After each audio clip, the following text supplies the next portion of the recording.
যদিও নিউজ বাসায় কথা বলতে যাই তখন ওই বাসাটি মুখের মধ্যে আসে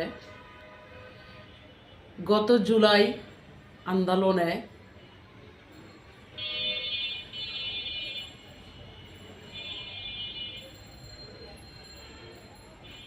যে নিরীহ ছাত্রছাত্রীদেরকে হত্যা করে ক্ষমতা হাতে নিয়ে আজ বছর না ঘুরতেই আবারও ছাত্রছাত্রীর গায়ে কিন্তু হাত তুলে যাচ্ছে। উত্তরা দিয়াবাড়ি স্কুলের যে বিমান দুর্ঘটনায় শত শত শিশু হত্যার শিকার হয়েছে, সেই শিশুদেরকে লাশ তারা গুম করে নেওয়ার জন্য প্ল্যান করতেছে, সরাচ্ছে।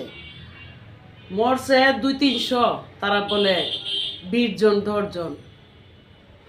তো এই নিয়ে ছাত্রছাত্রীরা প্রতিবাদ করে, তাদের গায়ে হাত তুলছে। কি বলবো কথা, এই দেশের সেনা ক্যাম্পের যত আইন হয়ে গেছে, ইউনূসের মতো মানুষের শহীদের বাহিনী, টোকাইদের শহীদের বাহিনী, যে টোকাইরা সাইকেল দিয়ে স্কুল কলেজে গেছে, সার্জিস, নাহিদ আর হইছে হাসনাত আবদুল্লাহ, সেই টোকাইরা এখন কোটি কোটি টাকার মালিক হয়ে, হাজার হাজার কোটি টাকার মালিক হয়ে তারা ব্যানারই তৈরি করে 1 কোটি কোটি টাকার। সেই সার্জিস, হাসনাত আবদুল্লাহ আর হইছে নাহিদ, সেই টোকাইদের শহীদের বাহিনী হয়ে গেছে। সেই শহীদের বাহিনীগিরি করতে গিয়া ছাত্রছাত্রীরা সত্যটা তুলতে গিয়ে তাদের গায়ে এই বছর হাত তুললো। তারা একবার ভাবলো না যে দেশের আইন আমরা নিরপেক্ষ থাকি, তারা পক্ষবাদী শুরু করে দিছে। তো ঠেলা সামলাও তোমরা। আমরা সবসময় ছাত্রছাত্রীদের পক্ষে ছিলাম, থাকবো। কারণ গত জুলাই আন্দোলনে এই দেশের ছাত্রছাত্রীরা ষড়যন্ত্রে লিপ্ত হইয়া যে এমনই মানুষের হাতে তারা হত্যার শিকার হয়েছে, আর দোষ চাপাইছে জননেত্রী শেখ হাসিনার গাড়ে। তো সত্যটা প্রকাশ করলে যেই মিডিয়া প্রকাশ করার কথা, সেই মিডিয়াও হয়ে গেছে চকিদার বাহিনীর মতন।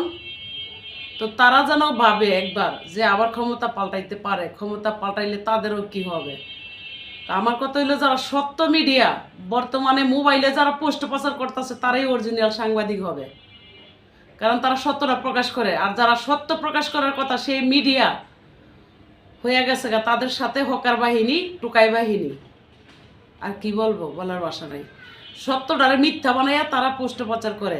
আর যারা মোবাইলে কাজ করে, তারা এমবি খরচ করে মানুষের জনকল্যাণে পোস্ট প্রচার দেয়। তাই যারা মোবাইলে কাজ করে যাচ্ছে, তারাই অরিজিনাল মিডিয়া হবে এই দেশের জন্য, আমি মনে করি।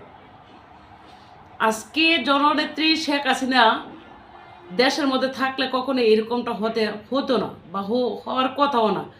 বেচারা 17 বছর রাষ্ট্র ক্ষমতা চালাইছে, যে সে কখনো কোথাও একটা দুর্ঘটনা করতে দেয় নাই। আর আজকে জায়গায় জায়গায় মানুষ হত্যা কইরা তারা ক্ষমতা চাচ্ছে, ক্ষমতায় থাকার জন্য এই দুর্ঘটনা ঘটে যাচ্ছে। যারা এই বিষয়ে বাধা দিবে, এমনকি ধরবে, সেই রাজনীতি পর্যন্ত তাদের পক্ষবাদী হয়ে গেছে। তো যারা পক্ষবাদী হয়েছে, তাদের রাজনীতি আর নাই বললেই চলে। ভোটের রাজনীতি তাদের শেষ। যদি ভোটের জন্য যায়, জনতার সামনে বলবো না ভোট দিব না, কিন্তু অন্ধমহলে যাইয়া যখন জনতা ভোট দিতে যাবে, ঠিকই জায়গা মতন সিল মেরে আসবে। সেটা নাম হবে নৌকা, আমি যতটুকু জানতে পারছি।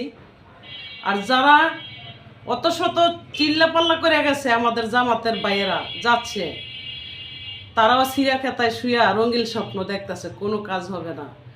তো চকিদার বাহিনী নিয়ে কতক্ষণ ক্ষমতায় থাকা যায়? চকিদার বাহিনীরা কখনো ক্ষমতায় টিকানো সম্ভব হবে না, যদিও জনতায় আর ধরে, আর ছাত্রছাত্রী ধরে।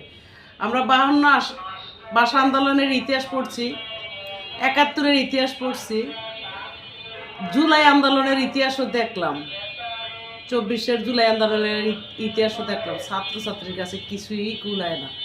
তো এই দেশের ছাত্রছাত্রীদের বিনিময়ে ক্ষমতা পাইয়া তাদেরকে ব্যবহার করে নিরহ ছাত্রছাত্রী হত্যা করে ক্ষমতা নিয়ে তাদের গায়ে আবার হাত তোলা হয়।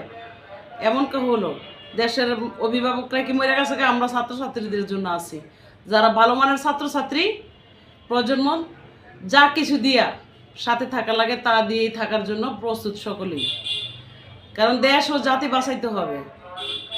যেটা প্রতিবেদনও উঠতে আসতেছে, এই বিমান দুর্ঘটনায় হত্যাকাণ্ড পরিকল্পিতভাবে ঘটাইছে হাসনাত আবদুল্লাহ নাহিদ সার্জিস গোপালগঞ্জের গণহত্যা ডাকার জন্য। কয়জনের মুখ বন্ধ করবেন? চান্দুরা হায়নাদেরকে আনছেন গোপালগঞ্জের মানুষ হত্যা করার জন্য, একজন আটক হয়েছে। কোথায় যাবেন আপনারা?